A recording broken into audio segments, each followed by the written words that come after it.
Alien Regent ended 47 suitors, until she chose the human officer. The argent-lit sanctum was thick with the tang of iron and incense. High Regent Lysira stood above the lifeless form of her 47th would-be mate, her ceremonial dagger glinting in the pale blue radiance. Her silver-blue fur, sleek and immaculate, caught the light as her pointed fox-like ears twitched at the echo of the body's fall. She moved with a cold, unhurried grace, kneeling to wipe the blade with a square of snowy linen. Blood pooled along the marble, its metallic scent mingling with the sacred smoke that curled from golden braziers at the chamber's edge. "Remove this," Lysira commanded, her voice a single icy note. Her words floated across the silence, untouched by pity. From the shadows, her advisor emerged, a serpentine alien called Drath, scales glittering in the argent light, eyes narrowed with wary deference. He bowed low, coils rippling, and gestured for the attendants to carry away the body. His forked tongue flicked, tasting the tension in the air. "The council grows restless, High Regent," he murmured, voice a silken warning. "They question if any consort will meet your standards, if the planet can endure more displays such as this."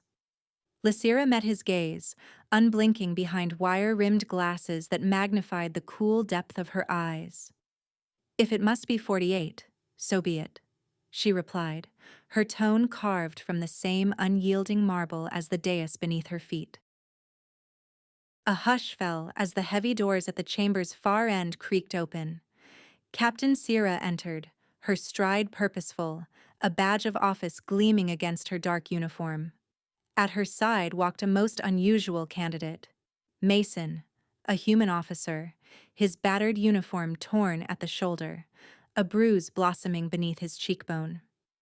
He did not avert his gaze, nor did he puff himself up like the nobles before him.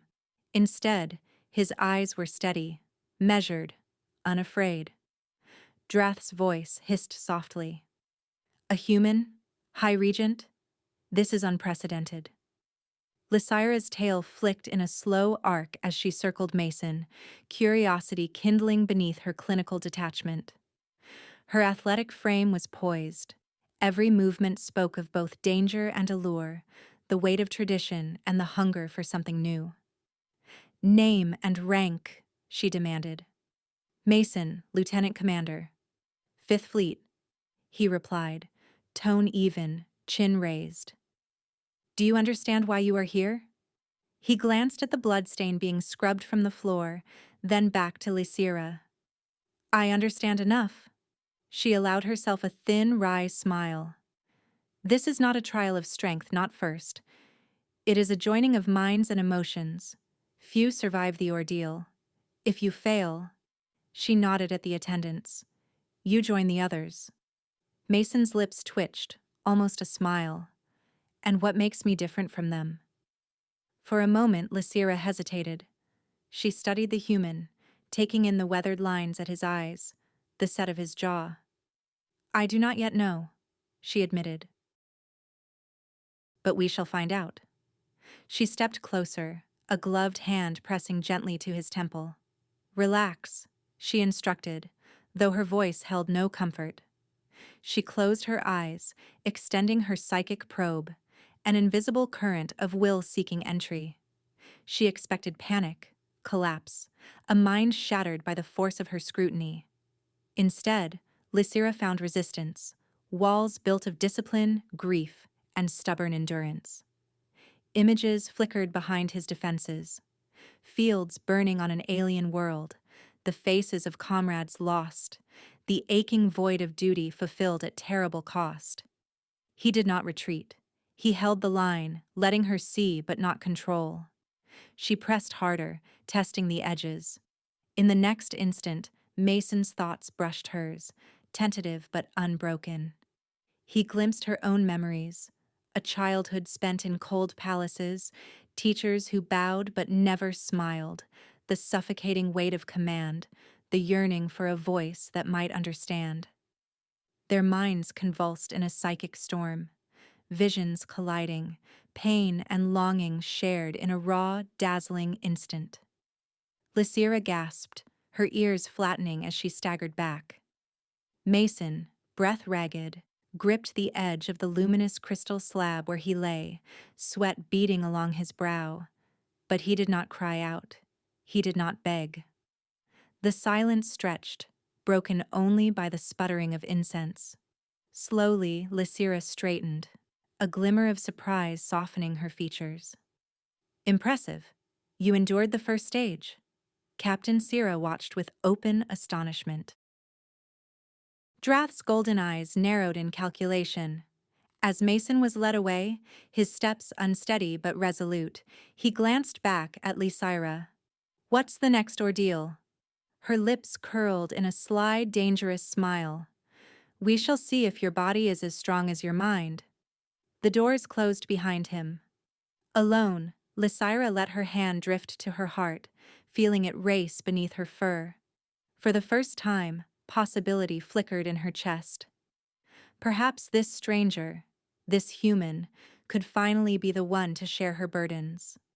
Mason was brought to a chamber draped in silks, the air humming with expectation. The colors of the room, midnight blue, argent, and violet, shifted gently with the movement of air, shadows dancing along the walls. There was no mistaking the sense of ritual, nor the anticipation that curled in every corner. Mason stood tall, though his posture was relaxed, eyes sweeping the space as if mapping an escape or memorizing a secret. He did not wait long. The inner doors whispered open and Lysira entered with silent authority. Tonight, she was regal in flowing attire, the fabrics shifting around her lithe form with each step. Her glasses perched delicately on her muzzle, lenses catching the candlelight, eyes sharp and searching. She studied Mason with a mixture of calculation and something softer, though she masked it well. Without preamble, she spoke. This trial is unlike the last. You will not face visions or psychic storms. Tonight, we test for physical synchrony, a joining of sensation, pleasure, and pain. Our connection must be complete, or it is nothing. Mason inclined his head, the ghost of a smile at the corner of his mouth. Understood. How do we begin? Lysira let her gaze linger on him, measuring, waiting for bravado or fear, for a flash of weakness. Instead, she saw only calm acceptance, a stillness honed by years of discipline. For a moment she hesitated, as if the absence of arrogance was itself a kind of challenge. Remove your jacket, she ordered quietly. He did as she asked, baring his chest and the faded scars that marked his skin. Lysira circled him, predatory grace in every step, tail flicking behind her. Without warning, she extended a single claw and slashed his shirt down the center. The fabric parted with a soft rip, exposing more of Mason's battered torso. He did not flinch. Their eyes met. In the silence, her challenge was clear. She pressed closer, tracing a claw lightly along a scar that bisected his ribs. You have endured much, human. Do you feel pain? Even now? Mason's voice was steady. Pain and I are old friends. I do not fear it. Lysira's lips quirked, amusement flickering in her gaze. Do not mistake this for cruelty. Our tradition demands shared sensation. If we cannot feel together, there can be no union. She pressed her palm to his skin, and Mason felt a strange warmth flood through him, a pulse of energy that buzzed beneath his flesh. His breath caught as pleasure and discomfort mingled, not quite pain, not quite ecstasy. They stood suspended in that odd intimacy, neither moving. Lysira's hand lingered on his chest, fur soft against his scars. You are different, she murmured, almost to herself. He met her gaze. So are you. She moved away, studying him from a safer distance. Why do you not fear me, Mason? He considered. Because I see the exhaustion behind your eyes. You're not just a killer or a judge. You're tired, worn down by this ritual, by the expectations placed on you. I respect that more than I fear your claws." For a moment, silence stretched between them. Lysira's ears flicked, her composure faltering. She turned away, hands tightening at her sides. "You see much for an outsider?" Mason stepped closer, voice gentle. "May I ask about your scars?" She froze, tension rippling through her. "Mine are not of the flesh," she replied quietly. "They are wounds of spirit. You cannot trace them with your hands." He nodded, sensing the edge of pain in her voice. Still, scars mark survivors. Lysira's eyes darted to his face, searching for mockery. She found none. "Survival is not the same as living," she said, more to herself than to him. That evening, the ritual bled into something softer, less scripted. After the trial, Lysira allowed Mason into her private quarters, an intimacy reserved for none of her previous suitors. The silks here were gentler, the light warmer. They sat on cushions, sharing a decanter of crystalline liquor that burned sweet and sharp. Mason listened as Lysira spoke, her words measured, cautious at first. "In my youth, I believed in the promise of the bond," she confessed, swirling her glass. "We are told it brings strength, unity, but failure is death. With each failed attempt, I feel myself grow weaker. The council is not wrong. My time grows short." Mason watched her, thoughtful. "You bear it alone." "It is our way," she said, with a trace of bitterness. "To show desperation is to invite challenge. Weakness is fatal." He took her hand, surprising them both. His fingers were rough, calloused but gentle. "You are not weak, Lysira. You're a leader, fighting impossible odds. That takes more strength than any ritual." She stared at their joined hands, her tail curling protectively. "You do not understand the stakes. Every failure is a mark against my name, my lineage. When I die, so does my bloodline's claim to the regency." Mason squeezed her fingers, grounding her. "And yet you keep trying." Her voice was barely a whisper. "What choice do I have?" Their meetings grew longer, ritual dissolving into conversation that drifted late into the night. Lysira found herself telling him secrets she had never voiced. She spoke of her mother's icy rule, the childhood spent alone in echoing corridors, the suffocating loneliness of command. Mason, in turn, shared stories of lost comrades, the ache of responsibility, the fear that nothing he did would ever be enough. One night, she lay with her head on his chest, listening to the steady beat of his heart. Her fingers traced idle circles on his skin, mapping scars and stories. "You surprise me, Mason. I have known only dominance, only isolation. With you, I feel less alone." He brushed her ear lightly, a gesture so tender it nearly undid her. "You let me in. That takes more courage than any trial." Lysira's voice trembled. "I have lost so much. I am afraid that if I let myself hope, I will lose everything." He held her, his own voice soft. "I am afraid too, but sometimes, hope is all we have left." The weeks passed in a rhythm that was part ritual, part something new. Lysira grew more open, her laughter rare but genuine when it came. She began to trust Mason, to allow herself moments of vulnerability. In their shared silences, in the quiet exchange of stories and secrets, something delicate grew between them. One evening, Mason pressed her gently for the truth behind the failed bonds. Lysira turned away, shoulders tense. "Each failed joining drains me," she admitted, voice raw. "The ritual is not just a test for the suitor. I give part of myself each time. My vitality wanes. If I fail again, if you fail, I may not survive another attempt." He entwined his fingers with hers, a gesture that felt shockingly intimate, even in this place where touch was ritualized and rare. Why do you hide your desperation from them? From me? She looked up at him, tears glimmering in the blue depths of her eyes. Because to show weakness is to die. It is the law of my world. But I am so tired, Mason. I do not want to die alone. He brushed her cheek with his thumb. You're not weak. You're stronger than any of them know. You've carried this alone for too long. A shudder ran through her.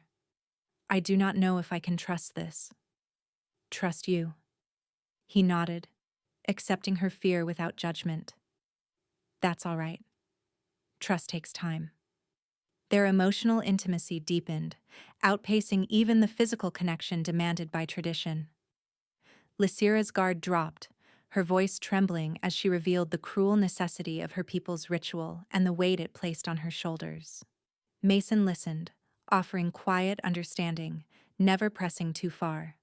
He grounded her, anchoring her with warmth and steadiness, qualities she had never known in a consort. Gradually, they shifted from adversaries to confidants. Lysira, who had only ever known dominance and isolation, found herself drawn to Mason's quiet strength and the gentleness that lurked behind his scars. Mason, hardened by conflict and survival, discovered in Lysira a leader whose courage matched his own, and whose hidden vulnerability called to him in ways he had never expected. Together, they began to forge something entirely new, a partnership that defied the rituals of Lysira's world and offered, for the first time, the possibility of hope. Lysira and Mason approached the final bond with new understanding. The tension that once crackled between them had softened, replaced by something deeper and more dangerous: trust. There were no more masks, no ceremonial postures or careful words. They faced each other in the silence of Lysira's sanctum, stripped down to the essence of who they truly were. Mason's voice was steady, gentle. No more walls, Lysira. Show me everything, not just what your people expect, but the reality. I want to know you, truly. Lysira hesitated, her tail curling protectively around her legs. Her silver-blue fur shimmered in the low light. You do not know what you ask. The truth of me is not beautiful. There is pain. There is fear. More than I've ever admitted. He stepped closer, lifting her chin with a touch both firm and reverent. I don't want perfection. I want you. All of you. The sincerity in his eyes shook her, threatening to unravel the discipline that had held her together for so long. She drew a slow, shuddering breath. Then I will show you. She closed her eyes, opening the psychic channel between them. Not the measured, ritual connection of the trials, but something far more intimate. Raw energy thrummed through the space. Mason felt the initial jolt, then the tidal surge of Lysira's life. The hollow echo of power, the crushing burden of leadership, and the ache of relentless solitude. He saw flashes of her childhood, corridors that seemed to stretch forever, a mother's disapproving gaze, courtiers who bowed but never looked her in the eye. He felt the sharp sting of each failed bond, every life lost because she could not make herself vulnerable enough, or strong enough, or simply enough. Lysira's voice was a whisper in both their minds. This is what it is to be High Regent. I carry them all. Their hopes, their fears. I have never been allowed to lay them down.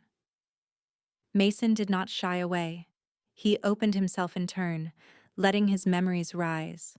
The howling chaos of battlefields on far-off worlds, the faces of friends lost to alien fire, the gnawing emptiness of survival when so many others had fallen. The taste of grief and guilt was familiar, but there was something else, something unbroken, the stubborn thread of hope that had kept him moving forward. You are not alone, he told her, his thought gentle but unyielding. Not anymore. Their psychic connection deepened, not with struggle, but with recognition. Lysira felt it first, the click of two souls shaped by pain, yet refusing to be defined by it. She reached for his hand, her claws trembling against his skin. Mason, if we do this, there is no going back. The final joining is absolute. If we fail, we both die. If we succeed, our lives, our fates, are forever bound. He searched her face, seeing not a ruler, but a woman fighting for something more than duty. I accept. Whatever happens, we face it together. They agreed to attempt the true joining. No witnesses, no counsel, no watching attendance. Only the two of them, their futures staked on a leap of faith. Lysira led him to the ritual dais, the centerpiece of her private sanctum. The stone was ancient, veined with glowing lines that pulsed faintly in the dark. She disrobed with ceremonial grace, letting the silks pool around her feet. Mason followed, his own movements stripped of ceremony, but reverent all the same. They lay together, skin to fur, heart to heart, atop the cool stone. The air vibrated with anticipation and fear. Lysira took Mason's hand, threading her fingers through his. "Are you ready?" she asked, her voice barely a breath. He nodded. "With you?" "Always." She began the ritual, drawing the energy from the stone, channeling it through their joined bodies. The glowing lines brightened, casting shifting patterns across their skin.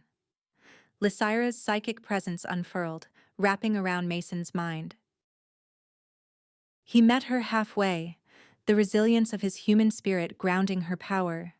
As their minds merged, memories and sensations flowed freely between them. Lysira's strength became Mason's anchor. Mason's endurance steadied Lysira's tempest. She relived every moment of command, each agonizing decision, every sacrifice made for her people. He offered her the solidity of his convictions, the comfort of his unyielding hope. Their bodies echoed the union of their minds. Mason's hands traced the elegant lines of her form, each touch both question and promise. Lysira's claws raked gently down his back, marking him as hers. Each sensation, pleasure, pain, longing, was amplified, shared. No boundary separated his gasp from her own. No distance dulled the warmth of her touch or the sting of her need. The ritual intensified, light flaring along the stone, casting their entwined bodies in an otherworldly glow. Lysira's memories of regal power, of standing alone on the precipice of authority, poured into Mason. He accepted them, bearing the weight without flinching. In return, his memories of survival, of holding the line when all seemed lost, flooded into her, teaching her what it meant to endure, to hope. Their connection became inseparable. Lysira felt her loneliness recede, replaced by the steady presence of Mason's mind entwined with hers. The thrill of belonging, the sensation she had always craved but never dared claim, shot through her like lightning. She gasped as Mason's hands caressed her, every touch resonating through their shared consciousness. She pressed her lips to his neck, her breath hot against his skin. "You are with me. I feel you, truly." He arched beneath her, his voice rough with awe. "We are one, Lysira. Whatever happens, we do this together." The bond solidified, an unbreakable link forged in trust and vulnerability. Their union became both primal and transcendent, no longer just a test of survival, but a transformation. Every pleasure, every ache, every shiver of need was mirrored and magnified between them. Lysira's claws marked his back, claiming him, but the pain was a promise. "You belong." Mason welcomed it, drawing her closer, his own hands cradling her face as if holding something precious. Their heartbeats, once separate, now aligned, thundering in perfect synchrony. The energy built to a crescendo, their joined minds radiating light that danced along the chamber walls. In that moment, time fell away. Lysira and Mason surrendered completely, losing themselves in each other. The final joining was not an end, but a beginning. As the glow faded and the world returned, they remained entwined, bodies pressed close, minds still linked. Lysira felt the exhaustion of the ritual, but also a newfound vitality pulsing through her veins. She looked into Mason's eyes and saw her own hope reflected there. Their union was not just survival, but transformation. The aftermath was immediate. Lysira felt her strength surge anew, the familiar ache in her bones gone as if lifted by a fresh wind. She drew breath, and it filled her with warmth, not the thin, desperate hope of before, but a true, vital force. Mason's presence beside her was more than comforting. It was part of her, woven into the rhythm of her heartbeat. He too sensed the change, the relentless fatigue of battle, the scars of past wounds, all dulled by a resilience that was not wholly his own. He flexed his fingers, marveling at the alien vigor running beneath his skin. They lay together on the ritual dais, the air heavy with the scent of old incense and the faint crackle of residual energy. Their breaths mingled, slow and in sync, hearts beating as one. Lysira turned her face into the crook of Mason's neck and sighed, her silver-blue fur brushing against his jaw. "Are you all right?" Mason's voice was husky, yet steady, grounded by something new and strange. Lysira smiled, eyes luminous. "I am more than all right. I am whole again." She pressed a palm to his chest, feeling their shared vitality. "And you?" He nodded, a crooked grin spreading across his face. "I feel like I could wrestle one of your palace guards and maybe win this time." She laughed, a clear, unguarded sound. "I would not bet against you." Their moment of peace was shattered by a metallic clang echoing through the sanctum. The heavy doors slammed open.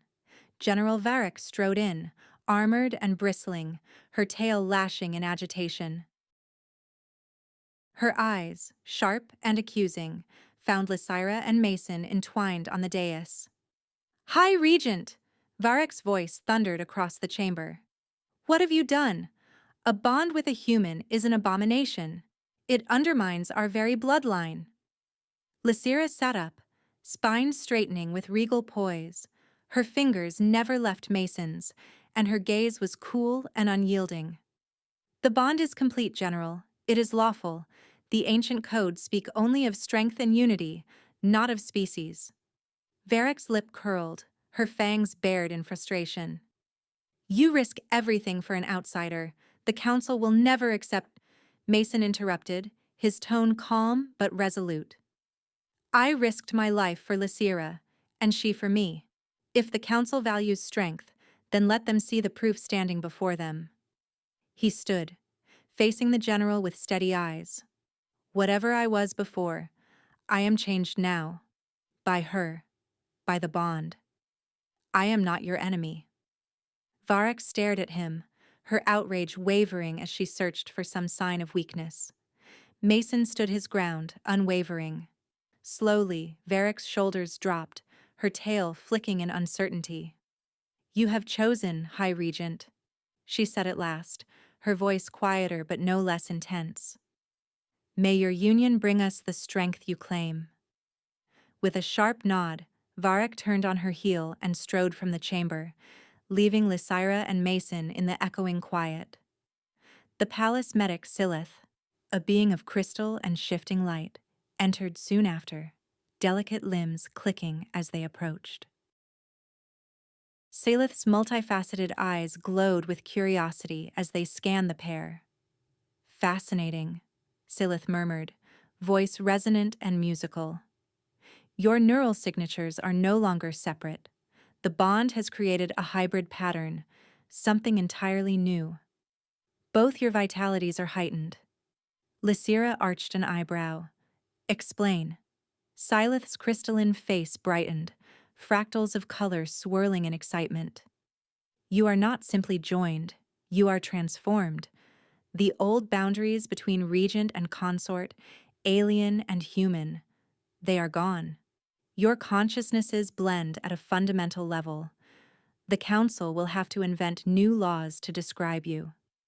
Mason exchanged a look with Lysira, a mixture of wonder and apprehension in his eyes. What does that mean for us? Seleth smiled, the light refracting in 1,000 shimmering rays. It means you are not just stronger together. You are something new. News of their bond spread through the palace and beyond like wildfire. Within hours, the city buzzed with rumors.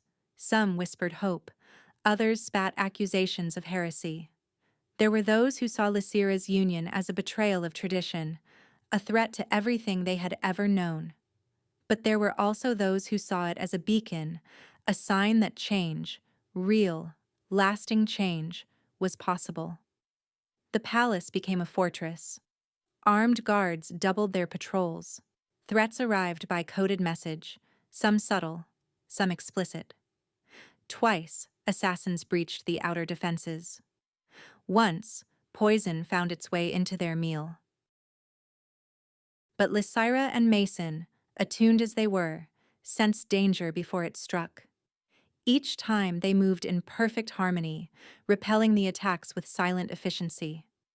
The attempted killings did not stop the rumors. In fact, they seemed to fuel a strange new movement. Couples from both species, some in secret, others brazen, sought to attempt similar rituals. Some succeeded, their unions marked by glowing eyes and newly shared strength. Others failed, the risks as dire as ever. But hope blossomed in the cracks of the old order, and the palace corridors echoed with the possibility of a new future. Late one evening, Lysira and Mason found a moment's respite on the palace balcony. The city below shimmered with 1,000 points of light, the air thick with the promise of rain. They stood side by side, shoulders brushing, the world momentarily held at bay. Lysira leaned against the railing, gazing down at her people, her city, her responsibility. "Do you regret it?"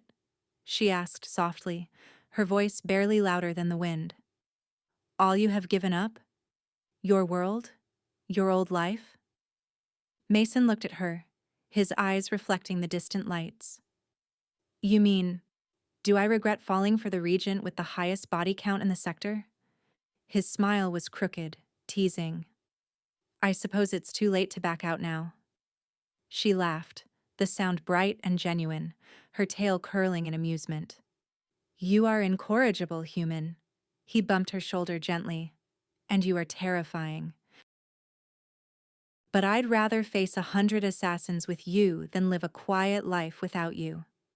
Her smile faded into something softer. "You make me hope, Mason. For the first time, I dare to believe in a future that is not just survival or conquest, but something shared." He slipped an arm around her, drawing her close. "We'll make that future together. Whatever comes." A gentle cough interrupted them. Drath, her serpentine advisor, materialized at the entrance to the balcony, his golden eyes gleaming in the moonlight. "High Regent, delegations are arriving. There are more requests for your council, some less hostile than others." Lysira glanced at Mason, her lips quirking. "Shall we?"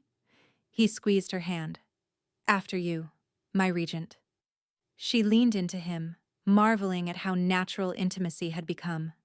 For the first time, Lysira felt the bonds of duty and love intertwine, no longer at war. Together, they turned from the city lights and stepped into their future, one built on connection, not conquest. Years passed. The palace's marble halls, once echoing with suspicion, now thrummed with a new harmony.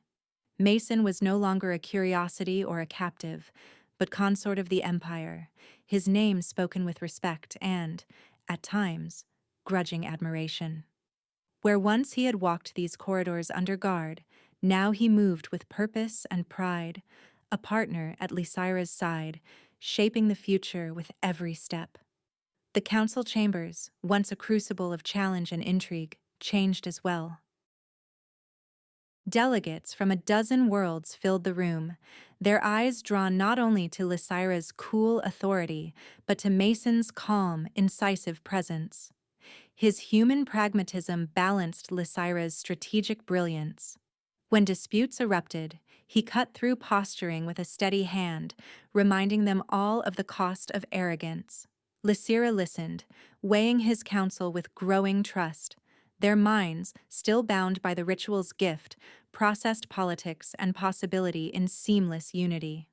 At dusk, when the shadows stretched long across the palace, Lysira and Mason would retire to the sanctum, the same chamber that had once witnessed so much blood and loss. Under their rule, it had transformed.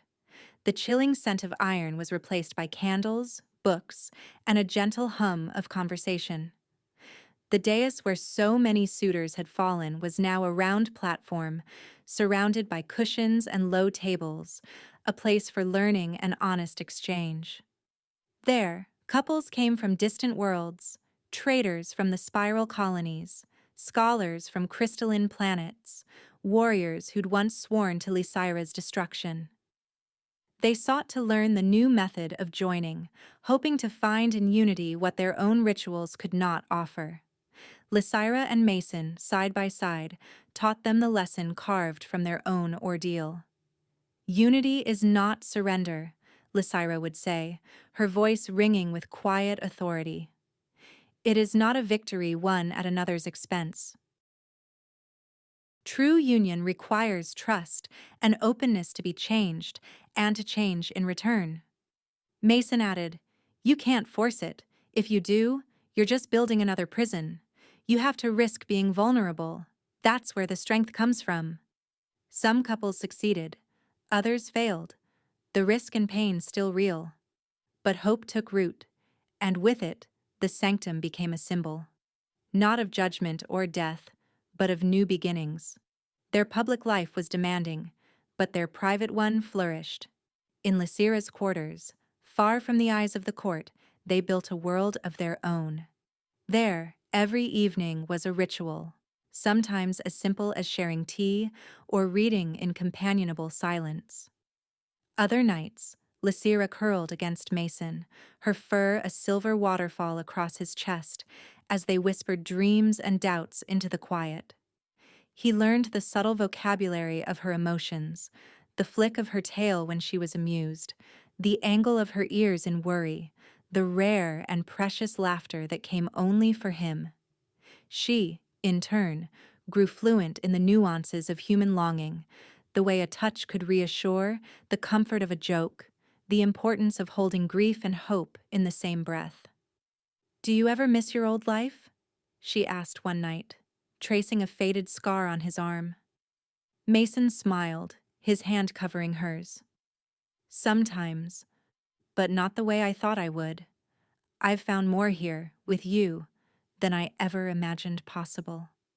He pressed a kiss to her knuckles, a gesture that, at first, had bewildered her. Now she cherished it, understanding what it meant to be chosen, not out of duty, but love. Challenges endured. Not every world welcomed change. Rogue factions raided border settlements, inciting unrest and violence. Lysira's council faced sabotage, whispers of betrayal, even assassination attempts. Each crisis demanded resolve, and together, Lysira and Mason met them, their bond a shield against doubt. When Lysira's enemies gathered, an alliance of old rivals, bristling with the threat of war, she and Mason stood before them, united. She spoke with the authority of a regent who had survived the fires of tradition. Mason spoke with the clarity of one who had seen both sides of conquest and compassion.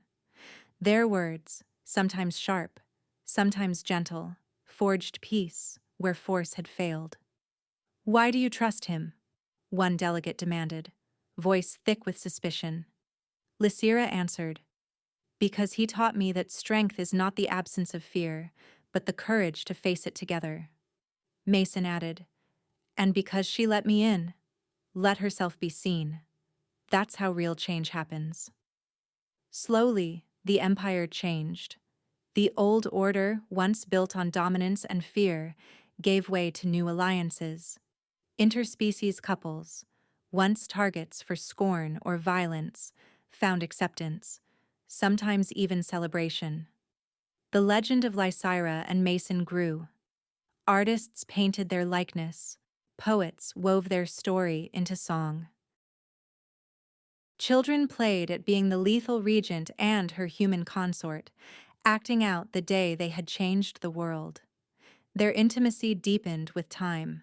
The psychic bond that once threatened to consume them became a comfort, a way to share thought and feeling without words.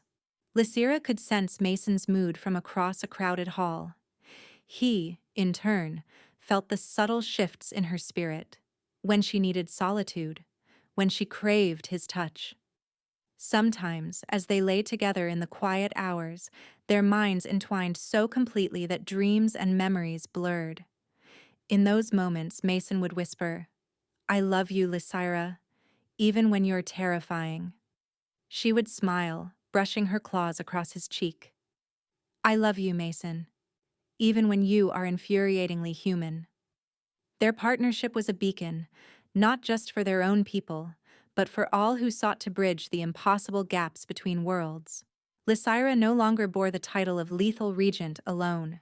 It became a memory, a shadow chased away by the legacy of unity she and Mason forged. On the anniversary of their joining, the palace held a celebration in the transformed sanctum. Delegates and citizens mingled, laughter and music echoing through the once solemn hall. Lysira and Mason stood at the center, surrounded by friends, allies, and former rivals, each bearing witness to the world they had created together. Drath, the ever-watchful advisor, approached with a wry smile. "You have remade the Empire, High Regent. And you, Consort Mason, have remade her." Mason grinned. "She did most of the work." Lysira squeezed his hand, her tail looping around his waist in a gesture both possessive and fond. "Not without you." As the night wore on, they slipped away to their quarters, content in the knowledge that their story had changed more than their own fate. Their love was legend now, a beacon to all who dreamed of breaking old boundaries. The whispers of the lethal regent faded, replaced by tales of the regent and her human consort who changed the course of history. Decades flowed into a century. The palace, once shrouded in fear and blood, shimmered with the light of peace and innovation. Lysira's silver-blue fur remained unmarked by time, her eyes as keen as ever, but it was Mason's presence at her side that gave her an ageless grace. Their psychic bond, once a fragile tether, had grown into a living bridge between two souls, a connection so deep that it blurred the boundaries of self. Their union defied nature. Lysira's lifespan far exceeded Mason's, yet their hybrid consciousness adapted with a quiet miracle. Her life force sustained him, slowing the march of age to a gentle drift. His hair silvered, his features softened, but his spirit, tempered by the fire of their bond, remained vigorous well past the span of any human life. Across the Empire, whispers spread of the regent's consort who walked in two worlds, human yet more. Together, Lysira and Mason guided an era of peace and prosperity.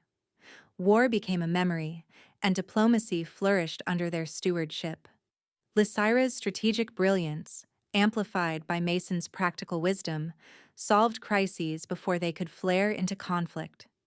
Their hybrid consciousness processed information with an almost prescient clarity, allowing them to anticipate needs, settle disputes, and inspire hope where before there had been only suspicion.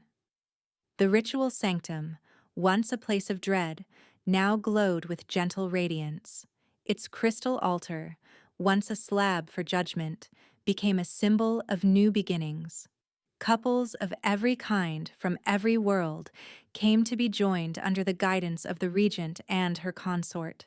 What had started as a singular union became a movement, The sanctum echoed with laughter and vows, the air rich with possibility.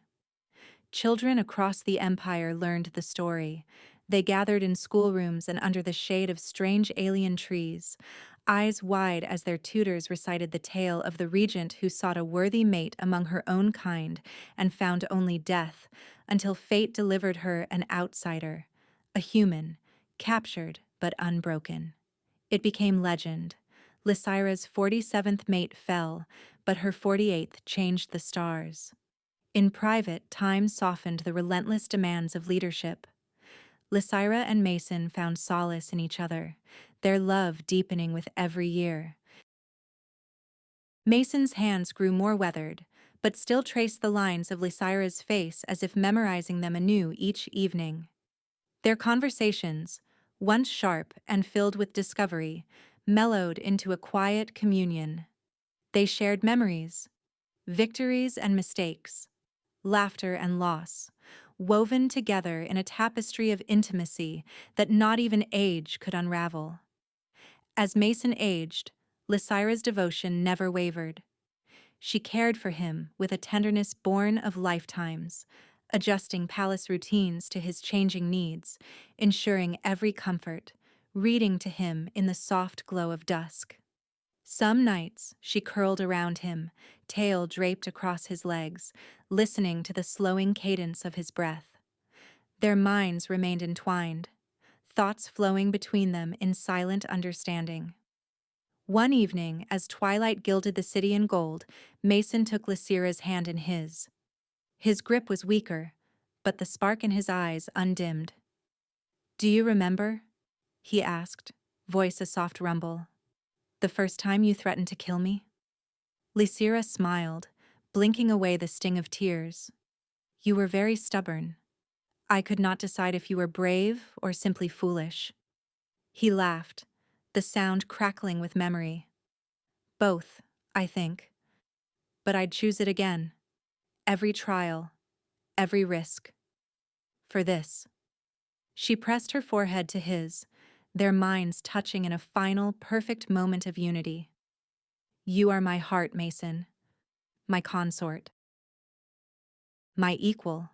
When his time came, Mason passed peacefully, surrounded by Lycira, their closest friends, and the many who had come to love him. His final moments were filled with the warmth of shared memories, the echo of 1,000 lives touched by his courage and compassion.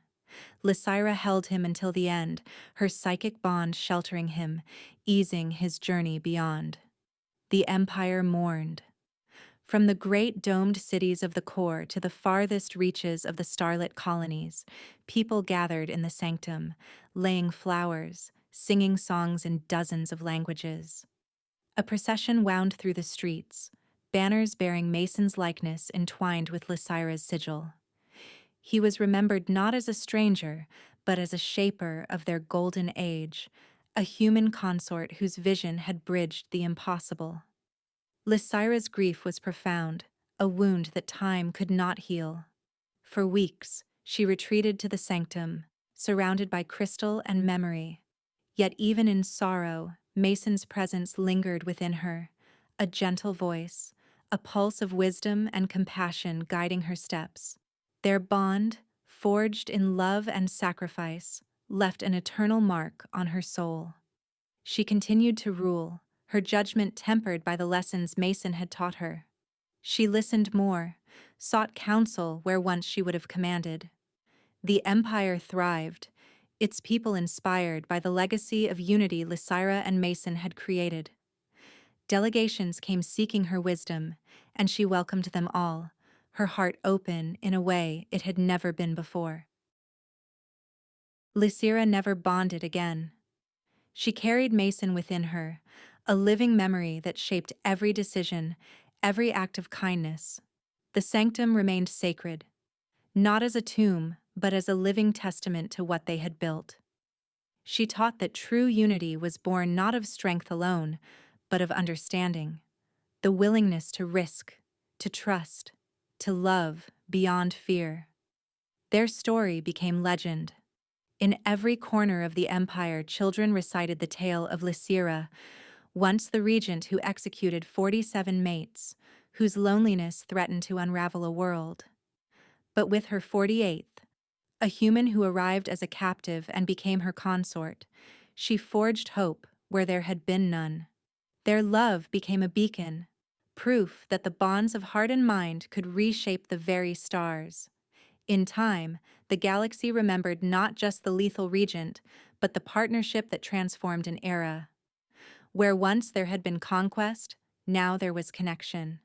Where once fear ruled, now unity blossomed. The empire they built endured, a living legacy of their union. Lysira ruled on, her reign long and wise, but she was never truly alone. Mason's spirit, woven into the heart of the regent and the soul of the empire, continued to guide her. And so the legend grew. A story passed from parent to child, teacher to student, lover to lover. Not of a queen who conquered, but of a leader who dared to love. Not of a captive who bent, but of a consort who changed the fate of worlds. The galaxy remembered their love not as an anomaly, but as the dawn of a new era, where connection triumphed over fear, and the bonds of heart and mind reshaped the stars. That's the end of the story. Please do not forget to subscribe to our channel, like the video, and write in the comments what you liked most about this story. Our team will be very grateful to you. You can find even more fascinating stories on our channel. See you in the next video.